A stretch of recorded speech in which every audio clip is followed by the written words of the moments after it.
Selamat pagi, sahabat Sonora. Bagaimana kabar Anda di pagi hari ini? Assalamualaikum warahmatullahi wabarakatuh. Semoga Anda selalu dalam keadaan sehat walafiat. Apapun kesibukan dan kreativitas Anda yang sudah Anda lakukan selama ini di masa pandemi tidak mengurangi semangat Anda untuk tetap berdampak terhadap diri Anda secara pribadi dan juga orang-orang di sekitar Anda ya. Senin pagi waktunya kita banyak belajar seputar ilmu-ilmu baru dunia parenting ataupun yang relate dengan dunia parenting yang bisa kita terapkan secara pribadi ataupun dalam konsep keluarga kita. Apalagi kalau bukan Parenting Talk, sebuah program acara yang merupakan hasil kerjasama antara Radio Sonora FM 98 Surabaya dan tentunya sahabat Sonora bekerja sama dengan uh, Talenta Coaching and Training Center. Ya, ada dua narsum yang selalu kami hadirkan di setiap episodenya, sahabat Sonora. Saya akan sapa dulu narsum-narsum kami. Yang pertama ada Ibu yang luar biasa ya, kandidat Dr. Titis Tata MM CT NNLP CPSTF. Beliau adalah founder dari Talenta Coaching and Training Center. Assalamualaikum Bu Titis. Waalaikumsalam warahmatullahi wabarakatuh. Selamat pagi Mas Andre, selamat pagi Pak Anas. Salam potensi talenta. Semangat, semangat, semangat. Semangat pagi selalu. Hari ini Mas Andre, karena narasumbernya ini luar biasa, motivator yang sangat luar biasa, makanya kayaknya di awal mesti ada semangat tambahan dari Pak Anas ini, sahabat saya. Yang saya mau tanyakan Bu Titis, kalau Bu Titis kan sebenarnya Jorgan semangat gitu ya. Saya akan kenalkan narasumber kita sahabat Sonora. Beliau adalah Bapak Anas Sulham An-Mansur SE ya. Beliau ini sahabat adalah seorang motivator kepribadian sekaligus juga direktur PT Trima Metrik Nusantara, sebuah bidang usaha training provider, owner dari lembaga pengembangan kepribadian Dr. Personality Power ya. Banyak sudah prestasi beliau khususnya di bidang keluarga atau edukasi yang digeluti, pakar kepribadian, dan tentu saja kita akan banyak belajar ilmu dari beliau. Pak Anas, Jorgan atau tagline Pak Anas biasanya apa Pak? Saya mengatakan Anda luar biasa. Wah, itu juragan saya. Anda luar biasa. Rasa tubuh saya tuh langsung hangat loh ya. Perasaan saya juga maksudnya lebih bersemangat aja bawaannya gitu ya. Iya, luar biasa. Saya tidak terlalu banyak, tapi Mbak langsung kena sasaran gitu kan. Iya, betul. Dan terasa pada tiap orang tuh efeknya berbeda, Mas Andre. Kalau Mas Andre tadi langsung hangat ya. Kalau saya itu kayak semacam kena angin gitu. Jadi energi beliau langsung masuk ke saya jadi berasa luar biasa. Sahabat Sonora, luar biasa sekali kita berterima kasih ke Bu Titis karena sudah mendatangkan narasumber tamu yang akan banyak kita belajar hal-hal yang luar biasa hari ini. Membentuk keluarga, tema kita hari ini sahabat Sonora, yang memiliki kecerdasan EQ, AQ, SQ, dan TQ. 3 istilah pertama ini sudah saya familiar, tapi yang belakangan TQ ini juga cukup menarik untuk kita bahas gitu ya. Baik, kita mau mulai dari mana nih dulu Bu Titis? Ya, mungkin kalau di awal ini kenapa hari ini ekspertis kita, motivator yang luar biasa Pak Anas ini kita datangkan untuk memberikan inspirasi ke keluarga Indonesia, karena ternyata yang kita sudah kenal atau mungkin keluarga di rumah mungkin juga baru dengar gitu ya tentang EQ ya, emotional quotient gitu ya, atau spiritual quotient dan juga TQ. Nah, ternyata ada tambahan lagi nih. Jadi kalau semisal EQ, SQ dan TQ belum tahu, hari ini juga akan di-share. Namun apabila sudah, kita akan mendalami apakah aplikasinya sudah tepat, dan ada tambahan satu lagi nih, yaitu transcendental quotient. Ini adalah nanti Anas juga akan menjelaskan, dan pentingnya TQ ini sebenarnya adalah peningkatan rasa rohaniah dalam setiap keluarga kita, gitu ya Pak Anas ya kira-kira ya. Betul. Oke, benar banget.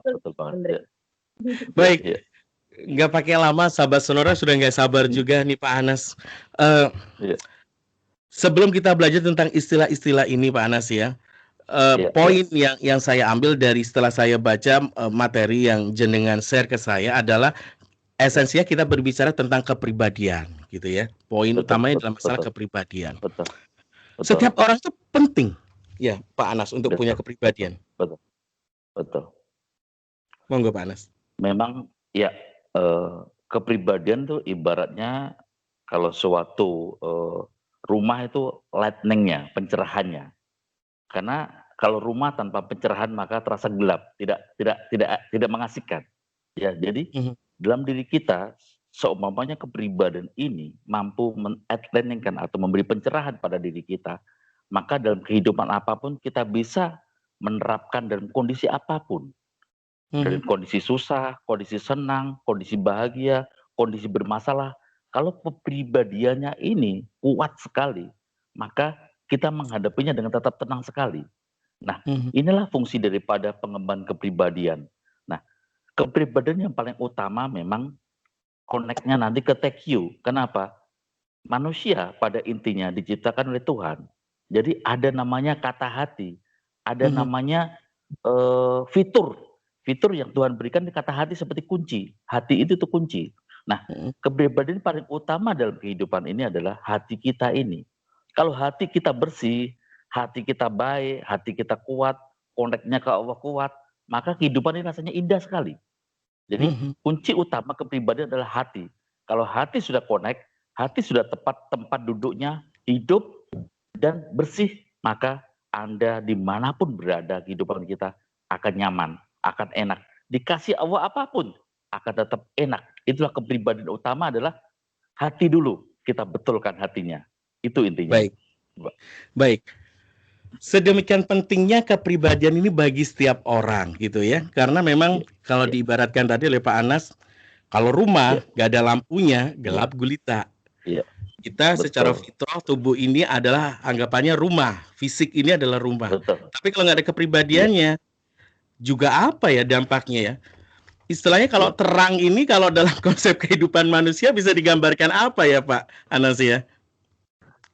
Kehidupan terang seperti inilah. Kita naik mobil menuju satu Eh, tujuan. Tanpa mobil itu penggerakkan, kemudian tanpa lampu, maka tujuan kita nggak sampai, apalagi pas tengah malam. baik. Nah, jadi kepribadian ini digerak oleh mobil dan hatinya itu penerangan lampu tersebut. Jadi Mm-mm. mau siang, mau malam, lampu ini sebagai tujuan, sebagai pemberi guidance kita pada Hmm, tujuannya sampai kemana kita. Kalau baik. kita, kepribadian kita hancur, kondisi yang tidak baik, tidak kuat, maka untuk mencapai tujuannya tidak akan tercapai gitu. Hmm, Jadi kalau kepribadian kita ini menjadi baik, menjadi kuat, menjadi terkarakter pada diri kita, terutama karakternya ke hati, koneknya tadi ke hati ya. baik. Seperti yang saya sampaikan di buku saya di Zero Emotion, Mm-mm. kata hati itu sebenarnya fitur yang Allah berikan pada hambanya. Jadi saat kita melakukan perbuatan tidak baik, kata hati itu pasti membisikkan, jangan kamu lakukan. Tapi dikalahkan oleh otak kita, karena otak kita Mhm. itu diberikan masukan yang kadang negatif, tapi kata hati ini bersih. Jadi Hmm, kepribadian yang paling utama dalam diri kita adalah betulkan dulu hati kita, kata hati kita. Kalau hati kita sudah baik, maka kehidupan kita, kepribadian kita akan menjadi baik semuanya. Itu inti daripada baik, kepribadian yang paling utama atau ruhiyah, lihaya atau nanti dengan koneknya dengan TQ tadi gitu. baik. Terlepas ini dari penggunaan yang konsepnya religius pada agama tertentu, Ya, sebenarnya metode ini bisa ya, diterapkan ke berbagai agama gitu ya. Bisa ya, diterapkan ke siapapun, berbagai siapapun. karakter orang juga gitu ya. Baik, Betul, betul, betul. dari tiga ini EQ, EQ kita mulai bedah satu-satu nih Pak Anas. EQ Ya, terlebih dahulu. siap. Ini sekaligus mereview pemahaman teman-teman lagi. Mungkin ada yang sedikit lupa gitu. Monggo silakan Pak Anas. Ya, ya. IQ atau EQ dari adversity question. Adversity artinya rintangan.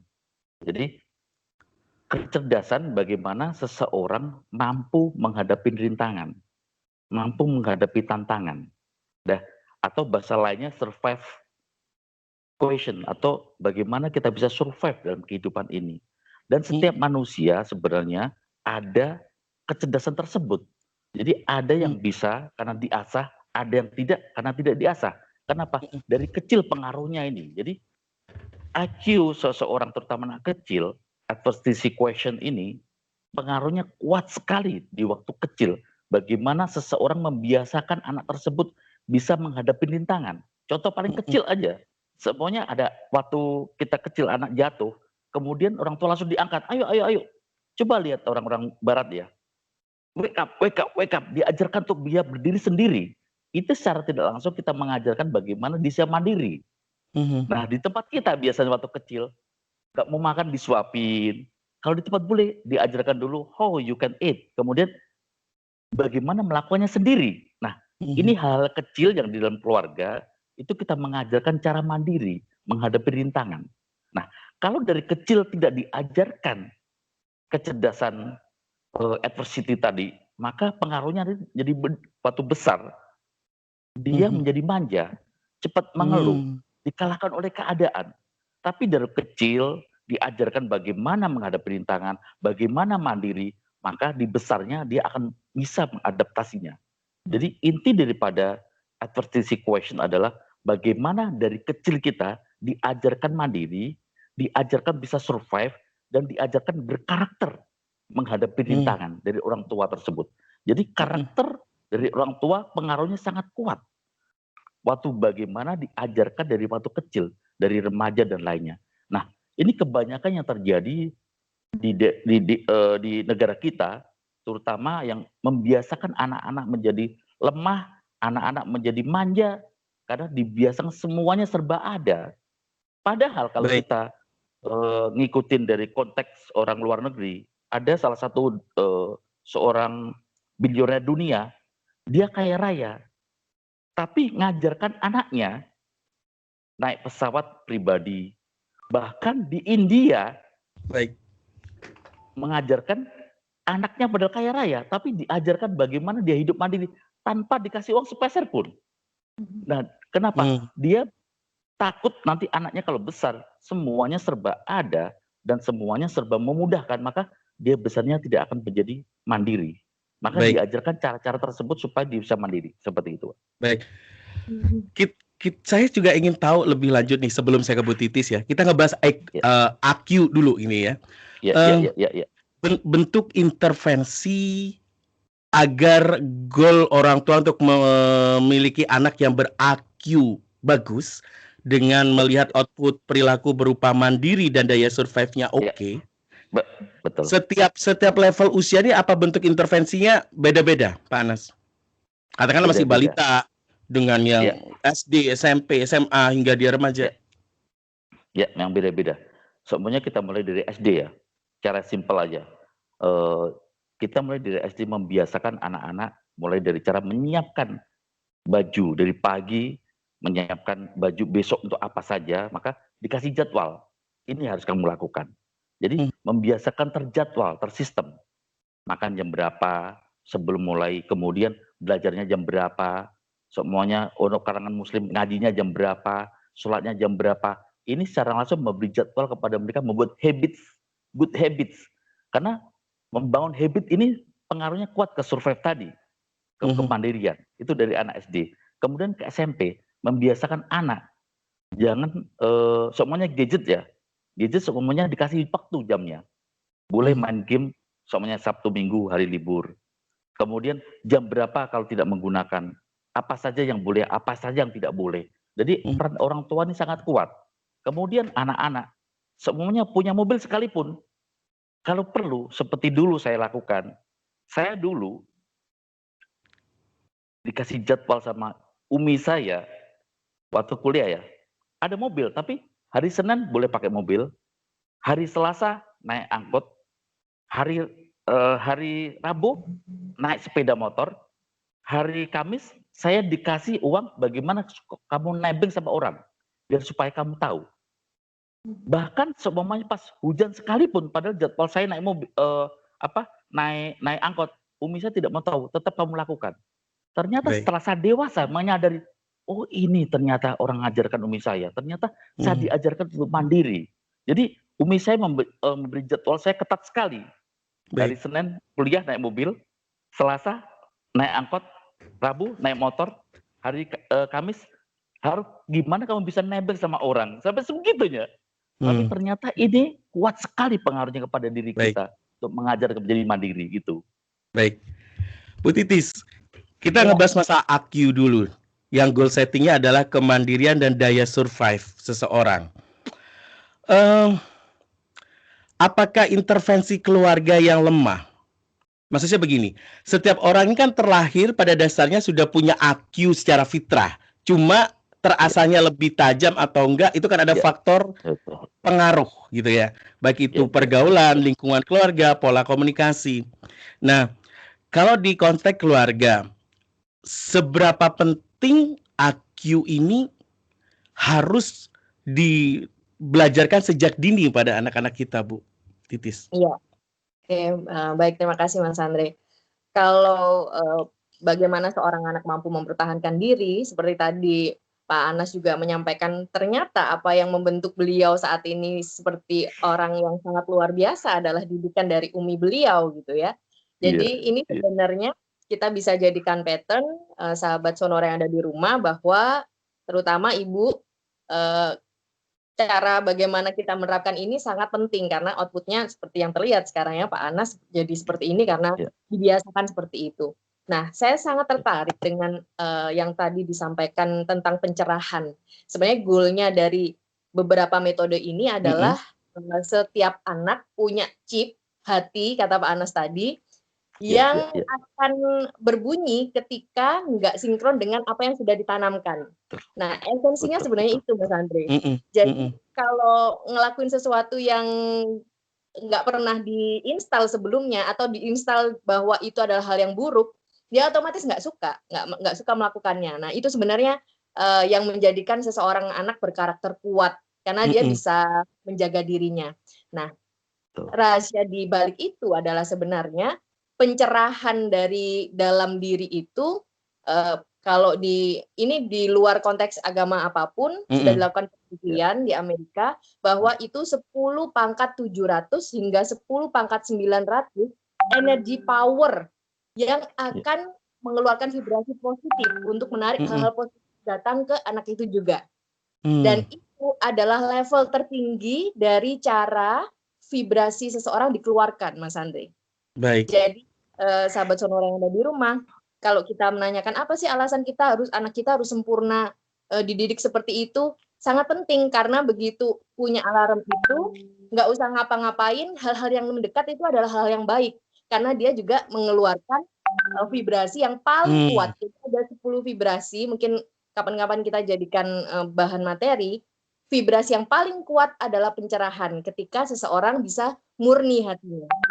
Nah, di level kita punya alarm itu kan nggak mungkin langsung ke level itu ya. Pasti ada step-step dulu apa yang harus kita kuasai. Nah, yang paling utama tadi adalah sejak basic anak kita harus punya AQ yang baik gitu kan ya. Nah, kemudian selanjutnya adalah EQ. Nah, ini cukup menarik. Ini cenderung ke apa sih poinnya kalau EQ, Pak Anas? Ya. Poin sasarannya. Kalau AQ tadi kan kemandirian dan ke survive, daya survive. Kalau EQ, Pak? EQ poinnya utama adalah bagaimana cara mengelola emosi kita. Sama juga kembali lagi kepada bagaimana kita menjadi anak dari kecil. Karena kecerdasan emosional ini poin utamanya dari bagaimana seseorang mampu mengelola emosinya dengan baik. Rasa marah, rasa kesel, rasa gembira, rasa bahagia, rasa empati dengan orang dan lainnya. Nah, ini memang harus kita juga ajarkan dari kecil.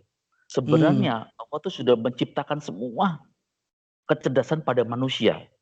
Tapi ibaratnya gini Pak, kembali lagi, kita punya mobil, ada semua fitur. Kalau fitur-fitur tidak semua kita hidupkan, nggak berfungsi sama sekali. Betul. Mana yang kita hidupkan itu yang dominan. Nah, ini yang terjadi pada diri kita. Kan ada beberapa kecerdasan di dalam diri kita, termasuk MQ, moral quotient, bagaimana bisa memilah antara baik dan buruk. Creative quotient, bagaimana seseorang memiliki kreativitas yang tinggi. Jadi banyak hal kecerdasan yang ada pada diri kita. Tapi kalau kita tidak mampu mengelolanya dengan baik, ini akan jadi bumerang buat diri kita. Karena ibaratnya kita dikasih senjata semua, tapi senjata itu tidak kita gunakan dengan baik saat menghadapi lawan seperti itu. Nah, Kecerdasan emosional ini seseorang yang pertama kalau kita lihat adalah wisdom. Semakin dia menguasai kecerdasan emosional, dia semakin senyum, semakin bahagia, semakin wisdom menghadapi sesuatu. Dibenturkan dengan masalah seberat apapun, dia tetap senyum. Kenapa?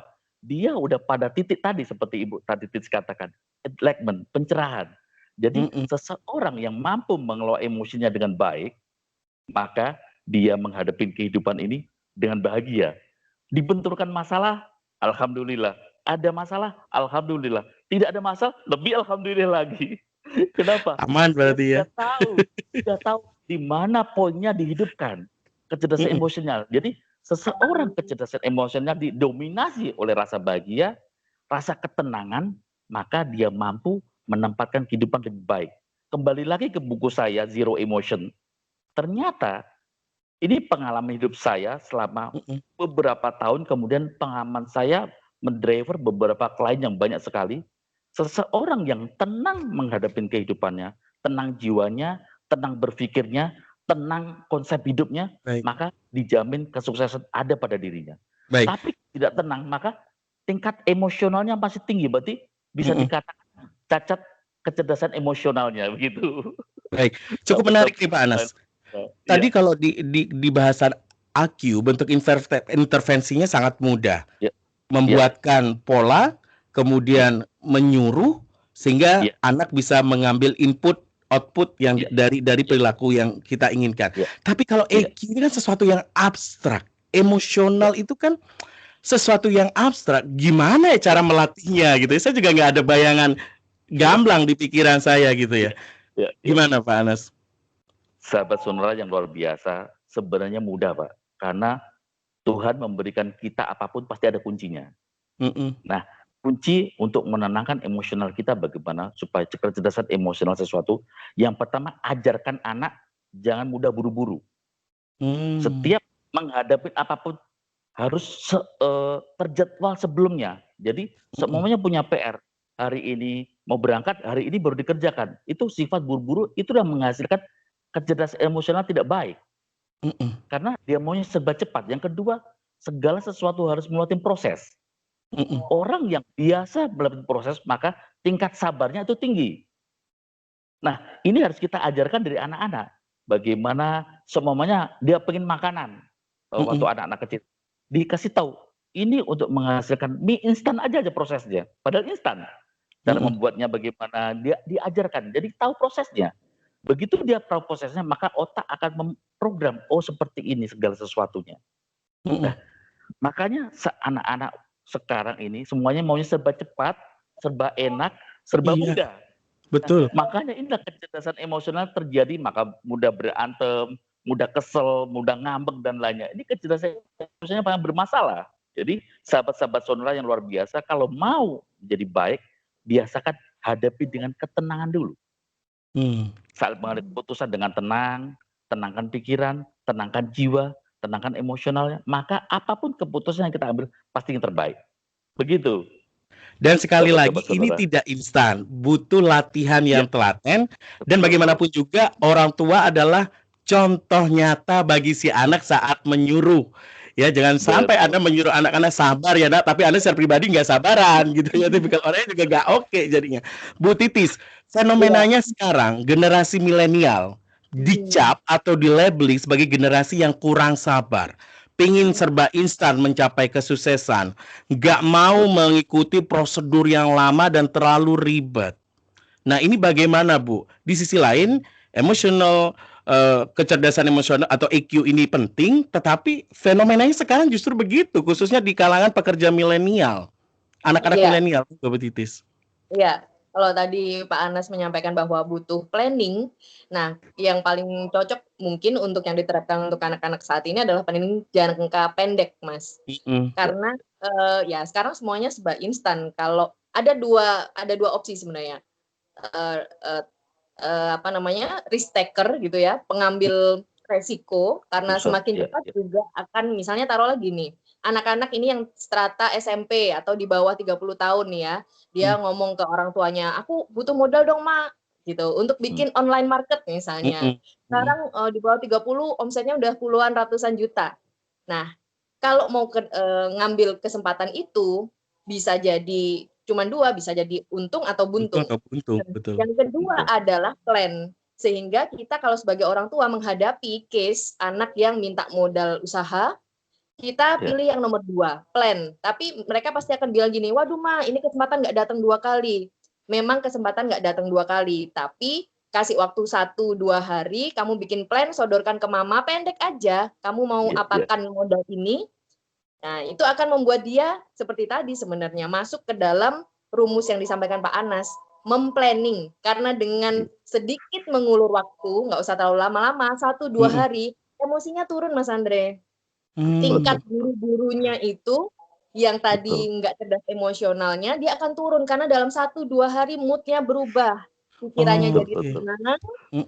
Tiba-tiba ketika dia memplanning, yang tadinya dia mau buka sesuatu yang mungkin lebih terburu-buru gitu ya. Akhirnya yang tadinya mau buka kuliner misalnya, jadi kayaknya aku bengkel aja deh Mah. Nah, bisa jadi berubah 90 derajat. Hanya karena delay 2 hari. Nah, setelah delay 2 hari itu, barulah kita melakukan pendampingan. Jadi itu dilakukan apapun. Nah, untuk orang tua kita harus mencontohkan juga bahwa sikap kita yang memutuskan membeli sesuatu terburu-buru itu juga berdampak ke anak, Mas Andre. Kadang ya, mama nih, ya mama kan hobi belanja. Kalau jalan sama anak di mall, itu lucu, yuk beli deh. Nah, itu sebenarnya juga contoh yang kurang pas. Jadi kita ajarkan ketika di mall, lucu, besok kita kesini lagi ya. Mamanya juga harus mau nahan godaan gitu ya Pak Anas ya. Jadi sebenarnya metode-metode cara-cara yang tadi disampaikan oleh Bu Titis, ini metode paling gampang untuk nge-break sisi emosional kita yang cukup menggebu-gebu tapi nggak terukur gitu ya. Betul. Saya kadang berpikir, apa anak-anak milenial sekarang itu karena EQ-nya kurang bagus ya, cenderung terburu-buru atau apa? Atau memang udah zamannya trennya begitu? Monggo Pak Anas atau Bu Titis nih yang mau jawab ini. Bu Titis dulu, silakan Bu Titis. Lady first. Oke, jadi gini, ini case saya pribadi ya. Saya dulu waktu kuliah, walaupun ada dikasih sama orang tua biaya kuliah, saya suka mencari sendiri ya. Untuk menanamkan pada diri saya bahwa segala sesuatu perlu perjuangan. Nah, kadang biaya kuliah gede, saya minta sama abi saya perlu biaya kuliah. Saya tahu abi itu ada uang, tapi cara abi gimana? Sabar dulu ya, kasih waktu seperti ibu tadi. Kasih waktu 1 minggu, abi akan mencari dulu. Saya berpikir, kenapa harus mencari padahal ada uang? Tapi dengan seperti itu, saya membuat kecerdasan emosional saya sabar. Kemudian timbullah kreativitas saya, kecerdasan kreativitas saya untuk mencari bagaimana di waktu 1 minggu bisa menghasilkan uang. Jadi waktu kuliah dulu saya suka dengan IO, event organizer. Saya cari cara bagaimana cara mencari uang. Tapi ternyata saat di-delay sama abi saya 1 minggu, ternyata muncul kreativitas saya, kecerdasan kreativitas saya. Jadi 2 hal muncul. Sabar, emosional saya menjadi lebih tenang, yang kemudian kreativitas saya muncul untuk mencari sesuatu.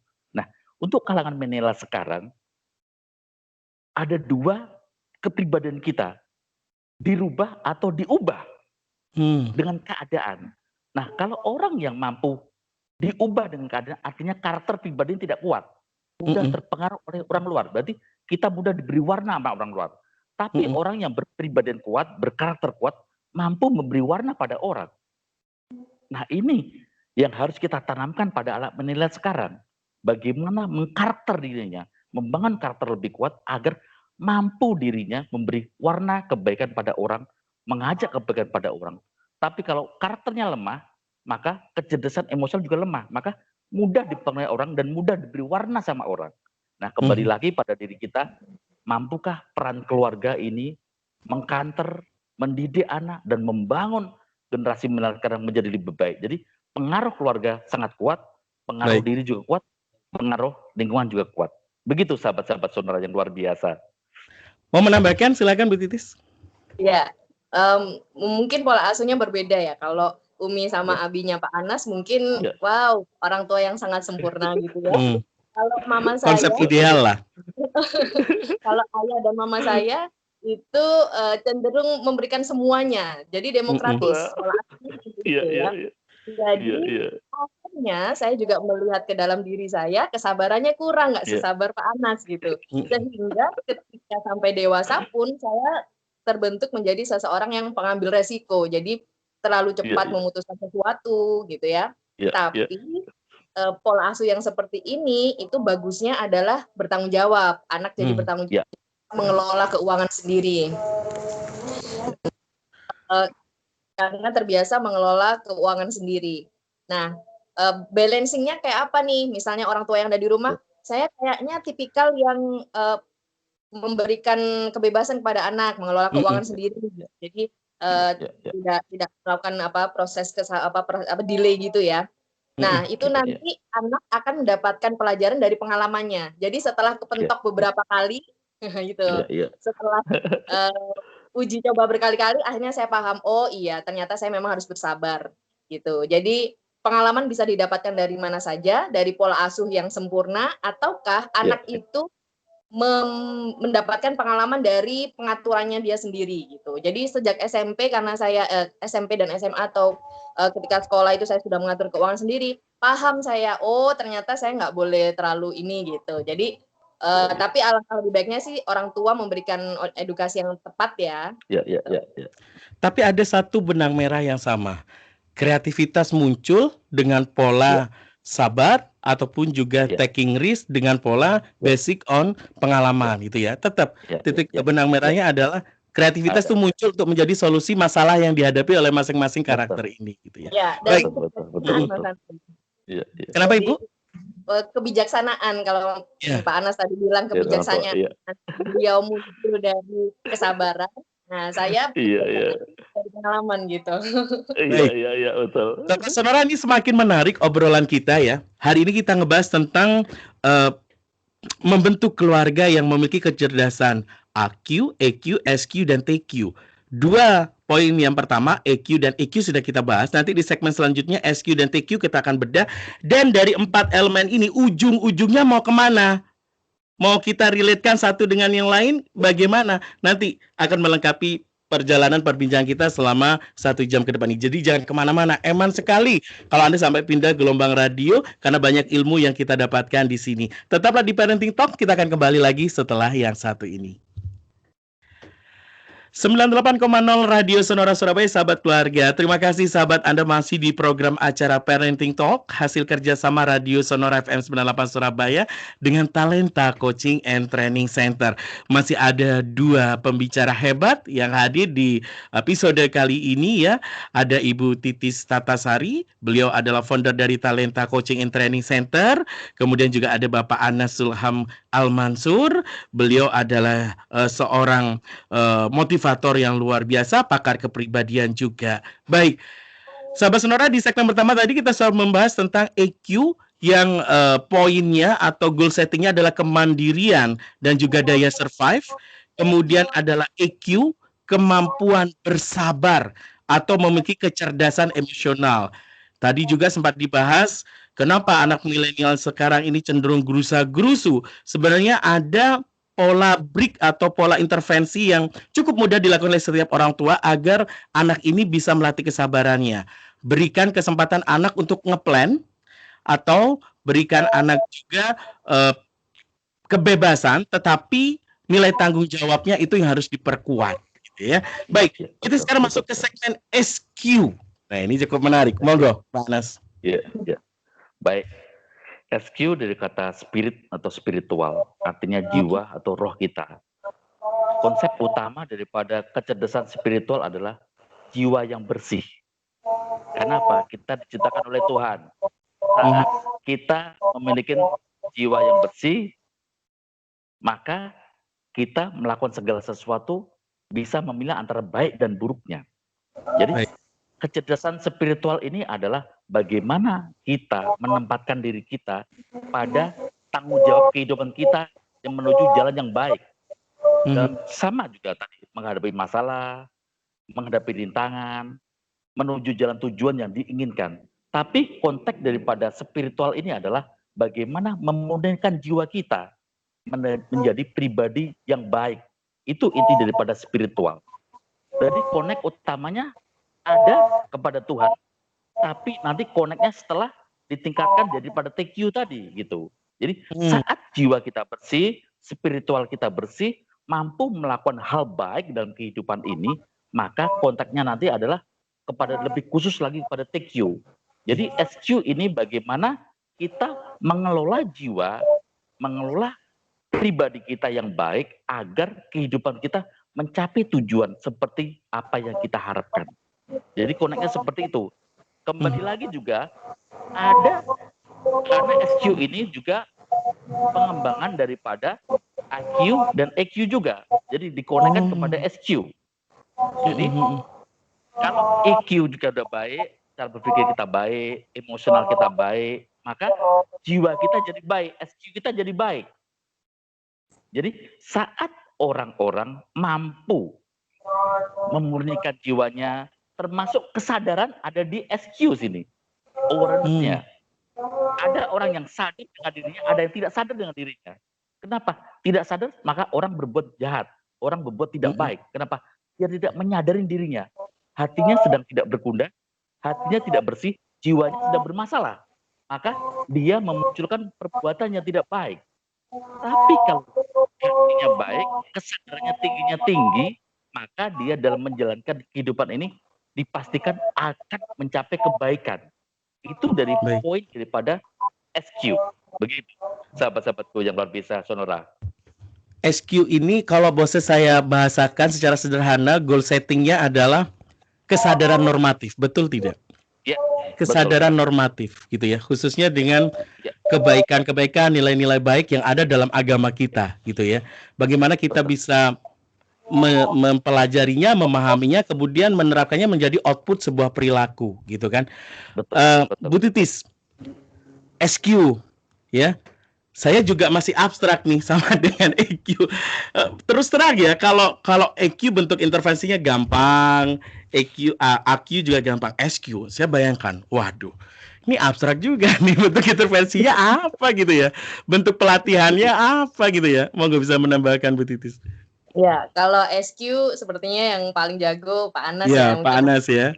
Akan menjelaskan lebih lanjut. Betul. Karena memang lingkungan itu salah satu pembentuk paling utama, dan saya yakin lingkungan Pak Anas ini juga sangat kuat sekali dari sisi SQ ini. Nah, sebelum Pak Anas nanti menjelaskan metodenya lebih detail, mungkin bedanya antara EQ dan SQ, kalau EQ mungkin dirinya sendiri ya, menata hati dirinya sendiri gitu. Nah, kalau SQ sudah lebih ke hubungan kita dengan Allah gitu atau Tuhan. Sehingga ketika kita sudah punya chip SQ, kita dulukan Tuhan dalam setiap pengambilan sesuatu gitu. Jadi kita hadirkan Tuhan dari setiap apa yang kita jalankan. Beda ketika kita kalau emosional tadi, kita berbicara dengan diri kita sendiri gitu kan. Anak-anak kita bisa memilih, oh aku suka ini, aku suka itu. Nah, untuk di taraf yang lebih mendalam, ketika dua-duanya disuka, nah mana yang kira-kira mana ya? Nah, hadirkan Tuhan di situ. Misalnya kalau di Islam sholat istikharah misalnya, oh ternyata Tuhan milihkan yang ini gitu. Jadi apapun yang nanti dipilih, dia mantap terhadap masa depannya karena sudah menghadirkan Tuhan. Nah, ada lagi metode-metode misalnya sudah kadang-kadang usia 20 sampai 25 tahun, kalau saya melihat beberapa contoh itu, siapa yang tidak, kemarin saya melihat salah satu ini, masih ingat Monica Lewinsky kan ya, yang di Presiden itu, dia barusan aja speak up lagi, dan dia sharing ke anak-anak muda zaman sekarang bahwa anak-anak muda yang melakukan kesalahan di usia 20 sampai 25 tahun itu normal.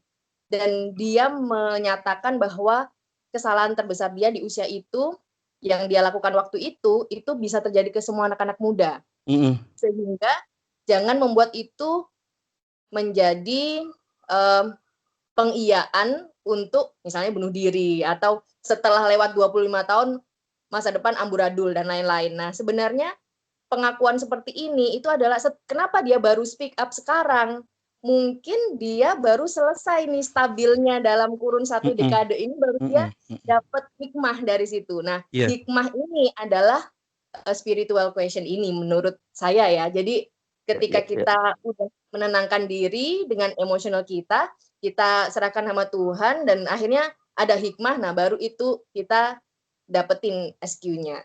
Gitu ya Pak Anas, mungkin bisa ditambahkan lagi Pak Anas kira-kira Pak Anas, kalau betul untuk mempercepat kesadaran spiritual tanpa harus menunggu 1 dekade gitu. Betul. Karena kebayangannya juga gini Pak Anas, kalau udah berbicara norma-norma yang berbau agama, tunggu tua dong. Orang ke masjid aja rata-rata 60 tahun, 50 tahun, yang muda udah gak pernah ke masjid gitu kan. Nah, ini fenomena nyata yang ada dalam masyarakat kita. Pertanyaan saya, SQ itu sebenarnya dari kecil udah bisa dibentuk nggak sih gitu loh? Sangat-sangat bisa. Jadi kan gini, seperti tadi saya katakan, kita memiliki beberapa kecerdasan, mulai dari kecerdasan logika, kecerdasan moral, kecerdasan emosional, kecerdasan kreativitas, kecerdasan spiritual, dan kecerdasan beragama, atau RQ, atau sama dengan transcendental question tadi, TQ. Jadi sebenarnya SQ ini ada kaitannya dengan 3, SQ sama RQ, religion question, sama transcendental question. Ini kaitannya sama 3, tapi paling tinggi adalah TQ, transcendental question. Jadi yang utama SQ, karena SQ ini adalah kembali lagi tadi jiwa kita. Ada yang mengatakan dalam Al-Quran bersama jiwa-jiwa yang tenang. Kenapa harus jiwa-jiwa tenang? Orang-orang yang mampu menenangkan jiwanya, menenangkan karakternya, pasti saya jamin orang-orang sukses. Kenapa? Tingkat kedalaman emosional itu sudah tenang sekali. Dia mampu menyelami apapun. Tingkat empatinya sudah tinggi. Nah, inilah kita bicara SQ tadi. Bicara ruh, spirit kita, roh kita. Kalau roh kita sudah sadar menyadari siapa diri kita, maka kita akan menghadapi kehidupan ini dengan ketenangan yang luar biasa. Nah, orang-orang yang mampu mengupgrade dirinya di SQ yang tertinggi, maka kembali tadi, konteks batinnya, konteks ke atasnya lebih mengena. Kenapa? Dia sudah ditanamkan dari terkecil. Makanya sebenarnya kan ada kata pepatah ya, ilmu tanpa agama buta, buta tanpa agama lumpuh. Sebenarnya ilmu, agama, ilmu, dan adab itu satu kesatuan yang kuat. Dan ini semuanya terkandung dalam SQ. Jadi kita ajarkan dari kecil bagaimana sikap kita, konteksnya tadi adalah rule of game-nya. Rule of game-nya itu SQ kita. Dan SQ kita berhubungan dengan agama memang. Mau nggak mau, agama atau ada. Kalau orang maaf yang agama lain mungkin kita berbicara aturan dalam agama mereka masing-masing. Pasti ada. Ini boleh, ini tidak boleh. Ini bagus, ini tidak. Kalau kamu bermasalah, kamu seperti ini. Kamu bermasalah, lakukan seperti ini. Kalau kamu tidak bermasalah, lakukan seperti ini. Kamu harus bersyukur. Semakin kamu bersyukur, maka tingkat awareness kamu semakin tinggi. Kenapa? Kita menyadari siapa diri kita. Kita menyadari Tuhan selalu ada pada diri kita. Ya, inilah sebenarnya SQ. SQ adalah bagaimana kita menenangkan jiwa kita, menyadarkan jiwa kita, roh kita, spirit kita, bahwa ada yang menciptakannya Tuhan. Saat kita bermasalah, kembali kepada Tuhan. Itu inti daripada SQ. Baik. Itu sahabat-sahabat sonar yang luar biasa. Kalau dalam konteks keluarga, pola asuh anak, siapa sih punya orang tua yang nggak pingin anaknya soleh atau solehah gitu kan ya? Betul, karena betul. itu sampai di ya memang proses belajar agamanya itu memang harus sudah langkah demi langkah. Tapi tadi fenomena yang disampaikan Bu Titis juga cukup menarik terkait dengan hikmah tadi yang didapat oleh seseorang dengan semakin bertambahnya usia gitu ya. Saya cuma kepingin ada nggak metode paling gampang menjadi shortcut gitu loh. Kenapa harus nunggu tuwir untuk mendapatkan hikmah agar SQ-nya bagus gitu loh. Ada nggak shortcutnya nih gitu loh. Gimana nih Bapak-bapak dan Ibu? Monggo. Mungkin tambahan case-nya kayak gini Pak Anas. Misalnya gini ya, kan sering ada orang tua yang konsultasi ke saya gitu. Bu, anak saya lagi puber. Nah, karena dia dulu orang tuanya ini juga gaul gitu ya. Jadi udah gini, kayaknya anak saya udah mulai mau puber Bu. Nah, saya nggak mau anak-anak melakukan kesalahan seperti saya dulu gitu. Apa yang sementara kalau dibekali agama itu ya usia segitu gitu kan. Jadi bagaimana SQ ini kalau tadi Mas Andre menanyakan metode paling singkat di masa-masa krusial untuk melewati itu, Pak. Gitu. Sehingga anak juga tidak kehilangan masa muda, karena orang tua biasanya gitu. Orang-orang kan biasanya mending bandel muda dibandingkan bandel tua. Nah, gitu kan. Jadi ada step yang memang harus dilewati, tapi orang tua takut anak-anak ketika melewati ini tidak berhasil. Bagaimana melewati step krusial masa puber ini dengan berhasil dan aman gitu, Pak. Dengan SQ terutama. Oh, gitu, saya bantu fenomena tambahan deh. Saya bantu fenomena tambahan deh. Yang ada di masyarakat kita, ketika anaknya puber, takutnya kan orang tua macam-macam nih pengaruh-pengaruhnya. Dipondokkan. Tetapi justru ketika dipondokkan bukannya menjadi solusi, tambah-nambah masalah. Karena anak ini merasa masa mudanya terenggut. Nah, gimana ya agar fenomena-fenomena ini nggak terjadi gitu loh. Tetapi orang tuanya nyaman, anaknya nyaman, SQ terwujud gitu loh. Maksud saya seperti itu loh. Oke, baik. Jadi sebenarnya kembali lagi, segala sesuatu kan perlu proses, segala sesuatu perlu kita bangun. Nah, kalau supaya anak di rumah bagaimana membangun kecerdasan spiritual terlebih baik. Kembali lagi, kita semuanya kalau dalam agama Islam kan kita ada sholat 5 waktu. Jadi peran orang tua memang sangat perlu. Karena supaya anak sadar untuk menyadari dirinya itu harus dikasih tahu pengertian. Siapa diri kamu? Bagaimana diri kamu? Kepada siapa kamu berbakti?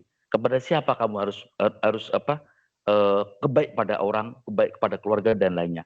Dan ini memang harus kita bangun dari muda agar menyadarkan dirinya kepada siapa kita berbakti, kepada siapa kita berbuat baik. Dan kalau dalam Islam, anak-anak yang diajarkan sholat 5 waktu, biasanya tingkat kecerdasan spiritual pasti tinggi. Walaupun dia remaja nakal, akan kembali ke fitrahnya lagi. Waktu kecil diajarkan baik, pasti saya jamin kembali lagi baik. Karena apa? Kembali lagi tadi, fitrah kata hati tadi, hati yang paling dalam, hati nurani tadi, kalau bersih jiwanya, maka dia akan kembali bersih lagi. Walaupun dia sudah berbuat tidak baik, akan kembali lagi. Itu jaminan untuk menjadi hikmah, mendapatkan hikmah seperti yang tadi. Jadi peran orang tua sangat penting, peran diri kita juga sangat penting. Bagaimana anak menyadari dirinya. Biasanya supaya untuk belajar kesadaran, yang pertama harus didekatkan dengan agama memang. Itu mau nggak mau. Untuk kesadaran agama memang perlu sekali. Jadi kita sadarkan bagaimana seorang ibu mengandung dari awal sampai akhir. Agar dia sadar siapa dirinya. Sadar perjuangan orang tuanya. Bagaimana semua kesadaran lagi. Semuanya anak belum bisa mandiri. Supaya menyadarkan bagaimana orang tua mencari rezeki itu bagaimana. Cara-cara seperti ini kita ajarkan mereka kesadaran proses. Mereka menjadi sadar cara untuk menghasilkannya itu ternyata perlu prosesnya gitu. Jadi kesadaran inilah sebenarnya paling utama tentang SQ tadi. SQ itu sadar dengan ruhnya, sadar dengan jiwanya untuk menjadi bersih. Jadi poin daripada SQ adalah membangun jiwa yang bersih, kembali ke fitrahnya, kembali kepada sang penciptanya. Itu daripada kecerdasan emosional. Jadi kalau menghadapi anak yang lagi puber, kembali lagi peran orang tua sangat diperlukan untuk menyadarkan dirinya. Dan harus diterangkan fase-fase untuk melewatin dari bayi, dari dalam kandungan, bayi, anak-anak, remaja, orang tua. Kamu nanti ke sini gitu. Jadi untuk menyadarkan dirinya, fase kamu sekarang masih puber. Jadi untuk melewati ini masih berapa fase kamu melewatinya.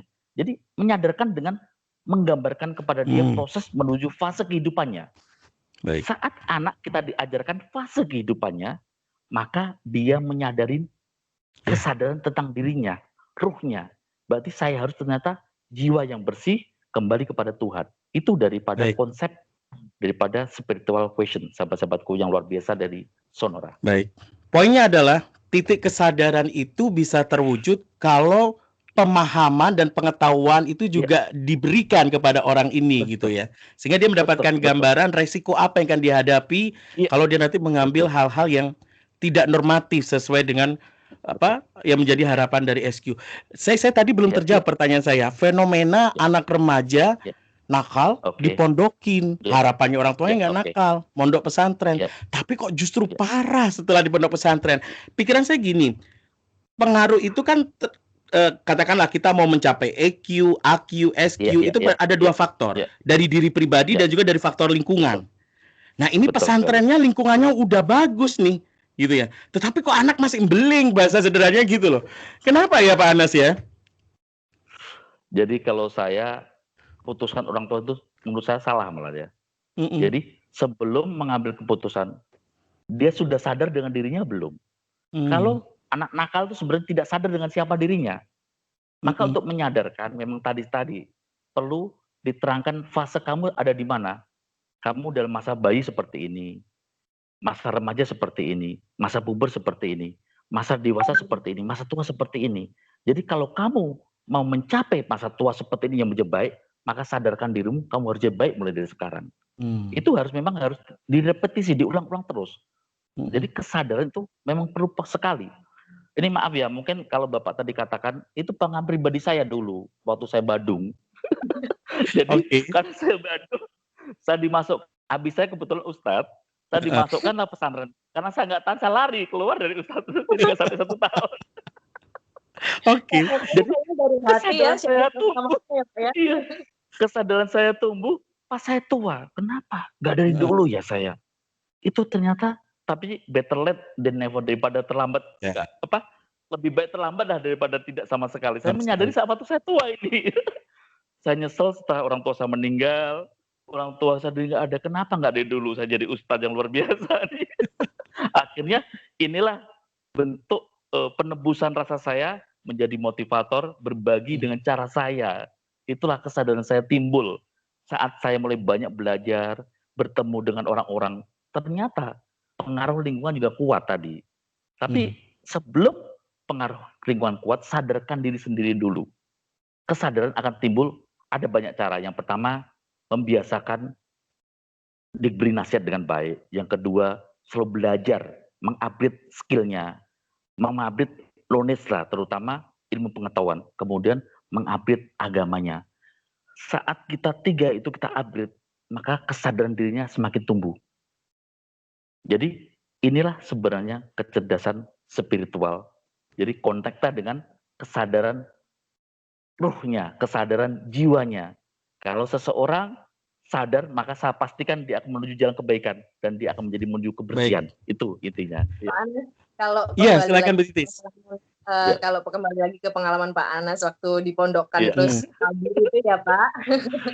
Menurut Bapak, kalau kita hadirkan pengalaman itu lagi saat ini, metode apa yang Bapak rasakan bisa menggugah hati Bapak pada saat itu, selain dimasukkan ke pondok? Yang kira-kira seseorang yang bisa ngasih tahu Bapak siapa selain kiai di pondok? Ya, jadi pas waktu itu memang karena orang tua nggak tahu lagi begitu kita Badung, tapi di sisi Badungnya ada juga kreativitas kita ya. Jadi dipaksa sama abi saya masuk pesantren dengan harapan ada penerusnya abi. Tapi saya karena tidak masuk di pikiran saya, tidak di passion saya, akhirnya memang saya lari. Kemudian saya lari tidak berani ke rumah. Hampir sebulan dari pondok memberitahu pada orang tua saya, kepada abi saya. Akhirnya setelah sebulan uang saya habis, saya balik ke rumah. Di situ cara abi saya tidak marah sama sekali. Tenang. Kemudian dipanggil, sini, permasalahannya apa gitu. Bi, saya tidak suka dengan pondok pesantren karena bukan jiwa saya. Jadi jiwamu mau seperti apa? Jiwa saya bebas dan lainnya. Bebasnya yang seperti apa? Bebasnya ya sebebas-bebasnya. Tidak mungkin dalam kehidupan sebebas-bebasnya. Dalam kehidupan pasti ada aturan mainnya. Katanya seperti itu. Bagaimana dengan sholat kamu? Sholat saya ya kadang telat-telat abi. Nah, abi saya mengedukasi saya sebelum maghrib silakan kamu kemana, tapi sebelum maghrib silakan kamu pulang. Itu ada punishment-nya. Kalau kamu tidak ngikutin aturan, ada punishment buat kamu. Saya nggak kasih uang jajan, saya nggak kasih uang lainnya. Akhirnya ternyata punishment tersebut ngefek ke saya. Sebelum saya main kemana-mana, sebelum maghrib pasti pulang. Setelah pulang, abi saya selalu memberi tausiah selama 5 menit tentang kehidupan, dari mana kamu berasal, kemana kamu, dan tujuanmu kemana. Ini hubungannya dengan TQ tadi. Akhirnya lama-lama tersebut mengena setiap hari saat diberikan edukasi yang baik. Nah, saya dulu orangnya suka rokok. Sama abi saya tidak langsung dilarang. Anas, hari ini kamu rokok berapa? Ya rokok ada 2 bungkus, Abah. Oke, tolong dikurangin kalau kamu menghargai Abah, tolong dikurangin besok jadi 1,5 bungkus. Besoknya lagi 1 bungkus, besoknya lagi setengah bungkus. Terus sama abi saya, akhirnya menjadi satu batang. Baik. Satu batang dikeluarkanlah hadis-hadis beliau, apa manfaat dalam kehidupan ini. Jadi saya mengena sekali. Ternyata bukan langsung jebret sama abi saya, tapi step by step. Akhirnya kesadaran saya muncul. Itu kenapa? Kalau bahasa NLP-nya kan patching ya. Jadi abi saya menyelami anak mudanya gitu. Abi saya seolah-olah muda, jadi memahami anak muda seperti ini. Jadi untuk masuk supaya kesadarannya tumbuh, maka abi Baik. saya memasukin jiwa muda untuk menyampaikan persepsi tersebut gitu, agar kesadaran saya muncul. Dari situ kesadaran saya muncul dan akhirnya saya kembali ke jalan yang benar gitu.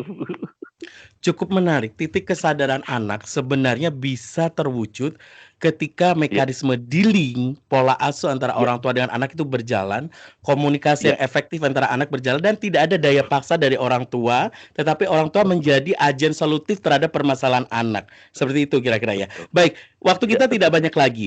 Dari sekian sudah kita bahas, ada AQ, EQ, SQ, tujuannya kada TQ. Nah ini juga cukup Ya, menarik betul ini. sekali. Terus terang ini saya tahu dari pembicaraan kita tadi istilahnya adalah transidental gitu ya. Tetapi Ya, ya, apa sebenarnya TQ ini? Mohon pencerahannya Pak Anas.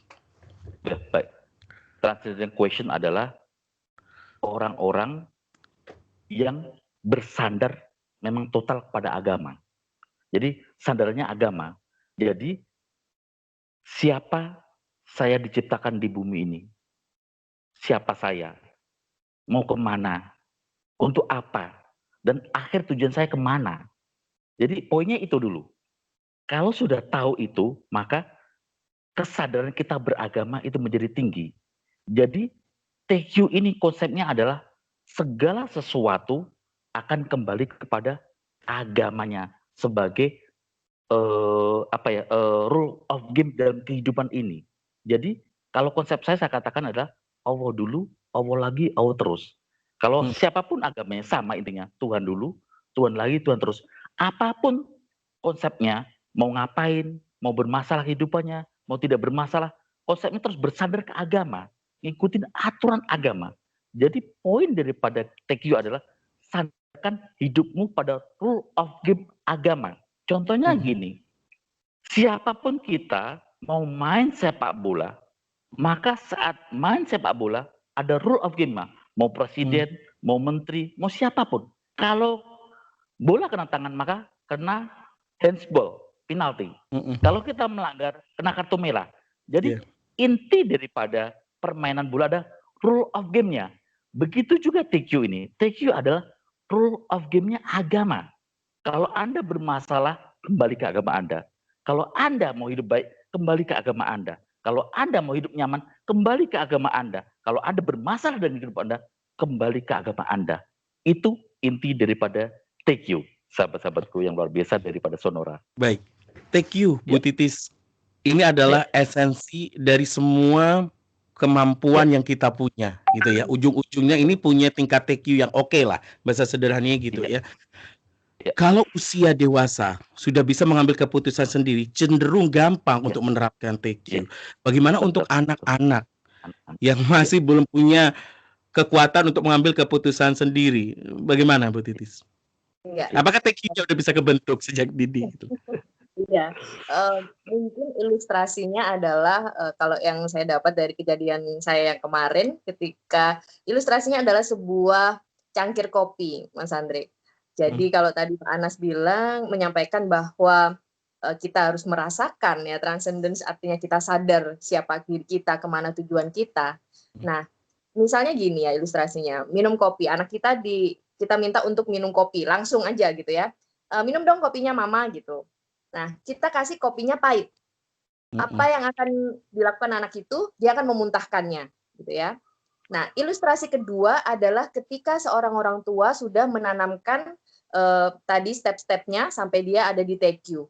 kita sampaikan dulu pada saat kita minum kopi ini, nak, kopi ini rasanya pahit, tapi kamu harus minum, coba di dalam kopi yang pahit ini nanti kamu cerita ke mama apa yang kamu rasakan gitu. Apa yang kamu dapatkan dari esensi kopi ini. Oke, siap ya? Yuk minum. Terserah kamu mau dikit, mau banyak, terserah. Minum sepas mungkin sampai kamu bisa mendapatkan sesuatu dari kopi ini. Nah, jadi anak akan minum kopi dan dia akan, oh ternyata pahitnya itu sampai selevel ini ketika aku udah minum 5 teguk mah. Atau 1 teguk udah pahit. Nah, itulah bagaimana dia mencicipi semua kehidupan dengan roadmap book, atau kalau tadi Pak Anas bilang semua guidance itu Rule of game-nya.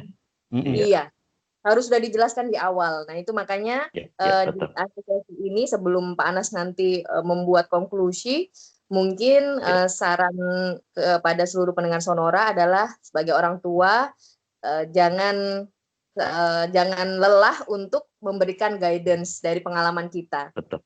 Ceritakan apa yang kita dapatkan itu di awal sehingga anak bisa merasakan tahu hikmahnya. Betul. Saya setuju dengan perbincangan kita, teman-teman, bahwa kadangkala anak itu mengambil keputusan yang salah karena belum dikasih gambaran resiko yang akan terjadi. Sehingga ya karena nggak tahu, ya asal dilakuin aja. Tapi akan beda cara berpikirnya ketika dia tahu dan kita yang memberitahu, kalau kamu ambil gini bakalan gini, kalau kamu ambil gini bakalan gini. Berarti tuntutannya orang tua juga harus tahu gitu loh. Resiko apa yang akan terjadi gitu loh. Syukur-syukur dia pernah ngalami sehingga bisa sharing rasanya menghadapi resiko itu bagaimana gitu loh. Baik, di segmen paling akhir Pak Anas, kita mohon dari apa yang kita obrolkan tadi dibuat sebuah kesimpulan paling gampang Pak. Terkait dengan EQ, SQ, TQ ini menjadi basic yang harus dimiliki oleh sebuah keluarga untuk membentuk keluarga yang punya kecerdasan luar biasa sampai di tahap TQ. Monggo Pak Anas. Sahabat-sahabatku yang luar biasa, sahabat-sahabat Sonora, inti kehidupan adalah kembali lagi kita memiliki rule of game-nya.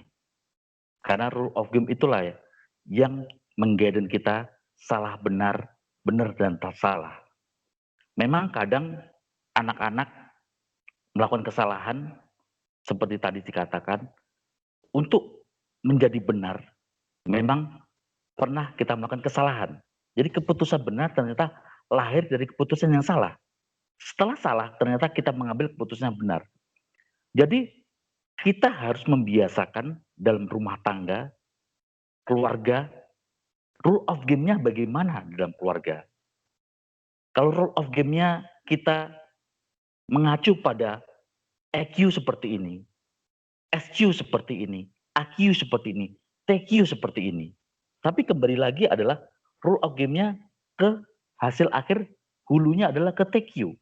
Jadi peran ini penting yang seperti dulu saya menyadari diri saya waktu saya dari kecil diajarkan abi saya, setiap maghrib sholat berjamaah, kemudian 5 menit abi saya selalu memberikan guidance-nya. Rule of game kamu bagaimana dalam kehidupan ini. Dan akhirnya juga hulunya ke TQ. Dan itu selalu saya praktekkan dalam kehidupan saya. Setelah itu, di meja makan abi saya, apa yang kamu hadapin hari ini? Masalah Anda, masalah kamu di sekolah, masalah kamu di kehidupan. Kemudian abi saya mengguidance saya, kamu seperti ini, kamu seperti ini.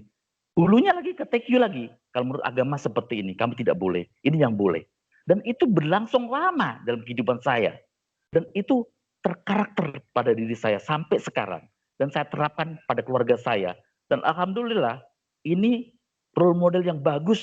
Pada orang tua kita tidak belajar NLP apapun. Tapi ternyata mereka wisdom sangat luar biasa. Intinya adalah terapkan rule of game-nya dalam keluarga. Maka anak Anda akan tersistem hidupnya, akan ngikutin aturan mainnya. Kalau out of the track, maka kembalikan rule of game-nya. Itu inti daripada semua pembicaraan kita, sahabat-sahabatku Sonora. Baik. Kita setiap program Parenting Talk di segmen paling akhir selalu ada challenge untuk setiap narasumber tamu kita nih Pak Anas. Kita ingin tahu dong. Kunci apa ya istilahnya, quote atau pegangan hidup seorang Anas Sulham Al-Mansur sekaligus menjadi morning motivation buat kita semua. Apa Pak Anas? Kita dilahirkan tanpa apa-apa. Kemudian kita mencari apa-apanya supaya kita tahu siapa diri kita, ada apa-apanya. Tapi kembali kita saat kita meninggal menjadi tidak ada apa-apanya.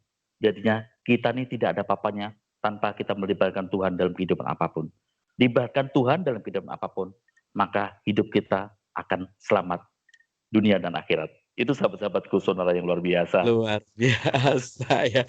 Baik, Ibu Titis, Pak Anas, terima kasih banyak pencerahannya hari ini. Ternyata banyak orang tua yang berpikiran intelijen atau kepintaran, kecerdasan dalam nilai-nilai belajar atau IQ itu sepertinya mendominasi. Banyak orang tua yang belum tahu bahwa dalam diri anak itu banyak kecerdasan-kecerdasan lainnya yang juga harus digali agar hidupnya lebih bernilai, agar hidupnya lebih bermakna dan bermanfaat untuk dirinya secara pribadi dan juga orang lain di sekitarnya. Terima kasih banyak Pak Anas, Bu Titis sudah meluangkan waktu memberikan pencerahan untuk kita semua. Baik, Assalamualaikum warahmatullahi wabarakatuh. Waalaikumsalam. Sahabat semua, sampai di sini bersama kita di program Parenting Talk. Terima kasih banyak. Kita akan jumpa lagi di episode minggu depan, tentu saja dengan narasumber tamu yang lainnya dan juga bahasan-bahasan yang selalu mencerahkan dan memberikan kita wawasan sehingga kita menjadi enlightening people, orang yang selalu tercerahkan, orang yang selalu mendapatkan ilmu-ilmu yang baru. Saya Andre Komarudin pamit. Sampai jumpa. Baik, matur suwun Pak Anas. Bu Titis, matur suwun. Selamat pagi, assalamualaikum. Salam, matur nuwun Pak Anas. Matur nuwun Mas Andre.